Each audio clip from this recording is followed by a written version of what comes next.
Olá, meus queridos alunos do 8º ano, tudo bem com vocês? Tô com tanta saudade. A nossa aula de hoje é sobre o capítulo 3, Caindo na Real, certo? Lá no livro de vocês têm essa imagem. Essa imagem é do artista René Magritte, A Chave dos Campos. Vamos observar essa imagem e pensar nessas perguntinhas aqui, olha.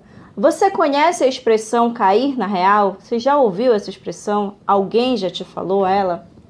De que modo uma obra artística pode ampliar a sua visão da realidade?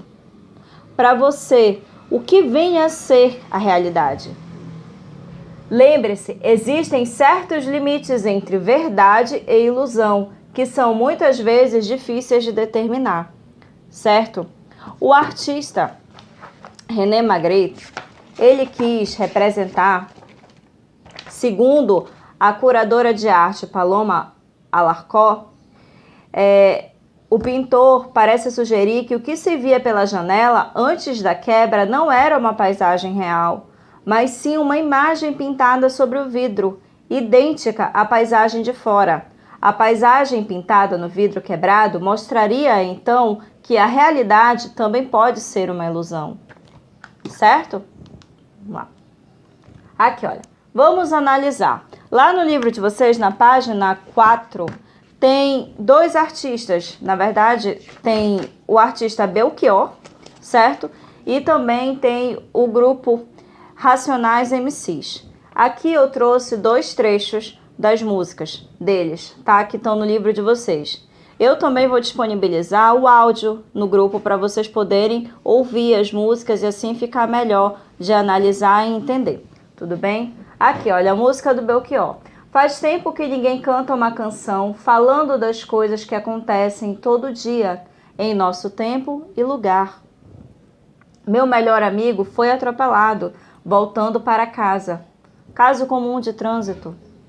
Agora vamos lá para a música dos Racionais. Justiceiros são chamados por eles mesmos. Matam, humilham e dão tiros a esmo. E a polícia não demonstra sequer vontade de resolver apurar a verdade, pois simplesmente é conveniente. E por que ajudaria se nos julgam delinquente? Certo? Lá, essas duas músicas, esses dois artistas, eles são de estilos, de gêneros musicais diferentes. O Belchior, ele é um artista da MPB e o grupo Racionais MCs é um grupo de hip hop. Analisando as letras destacadas, é possível observar que as duas músicas fazem referência a uma suposta realidade dos artistas e seus discursos são diretos e coloquiais. Ao adotarem esse posicionamento, os artistas se aproximam de ideias comuns ao realismo, que a gente vai estudar mais para frente. É importante contextualizar que nem o artista Belchior e nem os artistas do grupo Racionais se inserem nesse universo, certo? Eles estão em universos distintos ao que é mencionado na obra, nas obras no caso, tá bem? Aqui, olha, parece com a vida real. Mesmo antes de Belchior e do grupo Racionais MCs, alguns pintores europeus do século XIX também tentaram transmitir a ideia, a realidade, no caso, surgindo assim o realismo, tudo bem? Influenciados pelo desenvolvimento da ciência e da indústria europeia, esses artistas olhavam para o mundo com mais objetividade, certo? De maneira menos passional ou idealista, que era o que acontecia nos movimentos artísticos anteriores ao realismo. Eles pintavam fatos concretos, deixando de lado a mitologia e também cenas religiosas, certo? Aqui, nessas duas imagens de Jean-François Millet, nós temos aqui a respigadeira, que ela está no livro de vocês, certo? São mulheres. Quem aqui já viu, já presenciou uma cena parecida com essa na zona rural, vendo as pessoas plantando ou colhendo? E esse aqui são plantadores de batata, também do mesmo artista. Retratam o cotidiano, a realidade, diferente daquelas obras gregas, por exemplo, que nós víamos, ou então daquelas da cultura egípcia, onde representavam os deuses Os deuses egípcios, por exemplo, Horus, Seth, Anubis, Ísis, eles eram representados nos hieróglifos.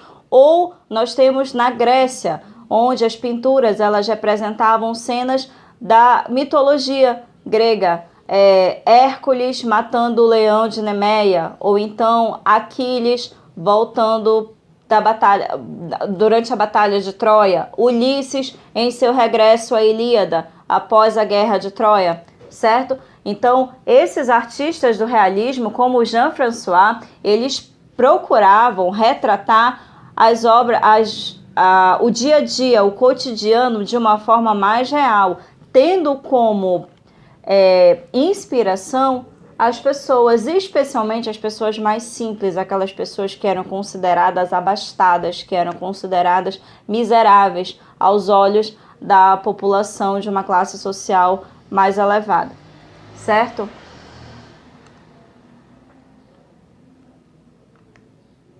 Aqui nós temos que o realismo se diferenciou bastante de outros dois movimentos. Foram o neoclassicismo e o romantismo. O primeiro inspirava-se em elementos do passado greco-romano e o segundo valorizava a emoção, a imaginação e a criatividade, certo? Aqui nós temos duas obras, uma do romantismo, essa aqui, O Pesadelo, tá lá no livro de vocês, tá bem? Do Instituto de Artes de Detroit, Estados Unidos, e essa aqui, olha, O Juramento dos Horácios, que é uma alusão a uma obra do neoclassicismo, fazendo alusão às batalhas gregas, tudo mais. Lá no livro de vocês, diz assim, O Juramento dos Horácios, de Jacques Louis David, inspirado em uma antiga história romana, certo? E a obra O Pesadelo, de Henry Fuseli, parece uma imagem de sonho ao retratar uma mulher que dorme com o demônio sobre o peito. No caso, é aquela ideia do pesadelo mesmo, quando a gente dorme e tem aquele sonho ruim, que tem a presença de criaturas, de demônios, de dragões. Então, é essa a ideia que quiseram passar nessa obra, certo? Gustave Courbet, acompanhem lá no livro de vocês, na página 5. Ele é um dos pintores mais importantes do realismo. Ele estudou diversas obras antigas e também modernas, com o intuito de aperfeiçoar a sua técnica, não copiar, aperfeiçoar a sua técnica, assim procurava o individualismo, procurava o seu destaque, procurava a sua forma de pintar, de criar suas obras, certo? Aqui nós temos duas obras lá no livro de vocês, página 6. Enterro em Ornans, 1849 ou 1850, e essa aqui, Os Quebradores de Pedra, de 1849. Acompanhem lá com a tia. Na obra Os Quebradores de Pedra, ele diz assim: não inventei nada. Todos os dias, ao fazer minhas caminhadas, via as pessoas miseráveis desse quadro. Já na obra Enterro em Ornans, é uma cena de um funeral realizado na cidade natal do artista, certo? Ao ser exposto em Paris, muitos criticaram a falta da beleza, considerando que era uma obra imensa. Ela tinha mais de 6 metros de largura e 3 de altura. O tamanho provocava estranhamento. Naquela época, apenas episódios consagrados da história ganhavam quadros tão grandes. Então foi uma obra diferenciada para a época e que não foi bem vista pelos olhos das pessoas, porque retratava um funeral. Não era algo que as pessoas costumavam ver retratados em obras assim tão grandes, até por ser algo triste, né? Não é uma coisa que você quer ter lá, por exemplo, na tela, na parede da sua casa, em um tamanho de 6 metros, por exemplo. A fotografia. Acompanha lá no livro. O século XIX foi marcado pela invenção da fotografia. Com isso, muitos fotógrafos começaram a fazer retratos, paisagens e outras imagens antes produzidas apenas por meio da pintura. Também surgiram novas discussões sobre a representação da realidade e as possíveis finalidades da arte, se a fotografia viria a ser ou não uma forma de arte, certo?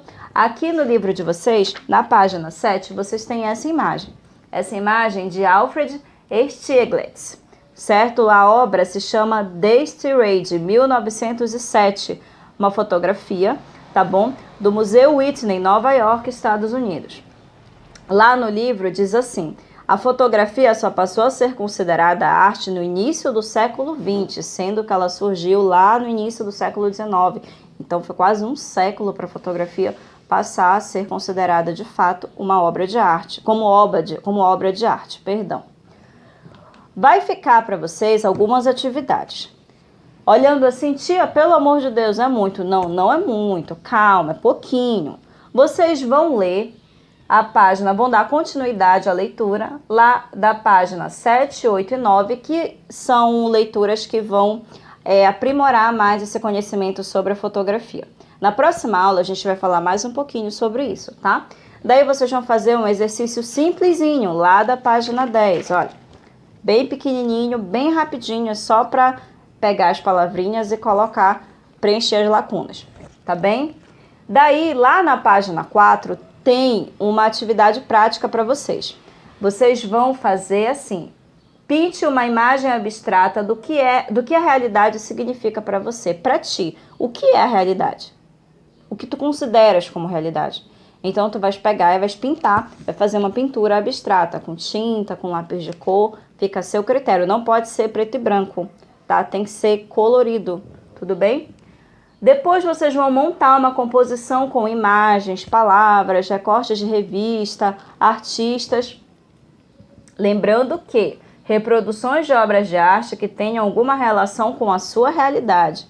Por exemplo, se você vai pegar lá um foguete na Lua, você já foi à Lua? Então não condiz com a sua realidade. Essa colagem, ela tem que ser condizente à sua realidade, ok? Daí você vai pegar todos esses recortes, tudo isso que você conseguir juntar e vai fazer um mural em uma cartolina pela metade. Corta a cartolina pela metade e faz um mural. Depois que você fizer tudo isso, você vai tirar a foto, tá bom? E vai enviar para mim, os alunos do 8º ano C e os alunos do 8º ano A e B vão enviar para a professora Cleia, porque o assunto, o conteúdo, ele será dividido entre os professores. Então, eu vou ficar trabalhando normalmente com o 8º C, vou receber os trabalhos do 8º C, certo? E a professora Cleia continua com as turmas 8º A e 8º B. Lembrando, meus amores, que a data de entrega é até dia 17 de junho, porque é o período, uma semana para a nossa próxima aula. Assim, vocês não acumulam as atividades e também a gente não fica sobrecarregado para corrigir. Então, se vocês se organizarem, fizerem um cronograma de estudo, um cronograma de realização de atividades, vocês conseguem fazer tudo direitinho. São atividades boas, são atividades tranquilas de pintura, vocês vieram das férias agora, então estão bem dispostos para poder estudar. Tudo bem? Certo? Eu espero que vocês tenham gostado da aula, que tenha dado para vocês entenderem, para vocês conhecerem um pouquinho mais sobre esse assunto, o realismo, o neoclassicismo, o romantismo, tá bom? E fica um abraço muito forte meu para vocês, tá certo?